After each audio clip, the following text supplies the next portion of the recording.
کبھی تم دوسروں کے لیے دل سے دعا مانگ کر دیکھو، تمہیں اپنے لیے دعا مانگنے کی ضرورت نہیں پڑے گی۔ جب تمہیں ذکر الہی سننا اچھا لگنے لگے تو جان لو کہ تمہیں اللہ سے اور اللہ کو تم سے محبت ہو گئی ہے۔ ایسی خوشی سے بچو جو دوسروں کو دکھ دینے سے حاصل ہوتی ہو۔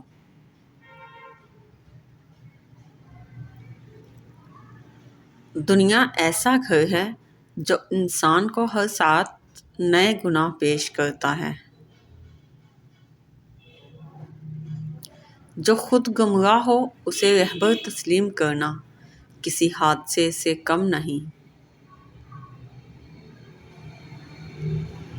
ایک دعا میری رب سے کہ کسی کا دل نہ دکھے میری وجہ سے، اے رب کر دے کچھ ایسی عنایت مجھ پر کہ صرف خوشیاں ہی ملیں سب کو میری وجہ سے۔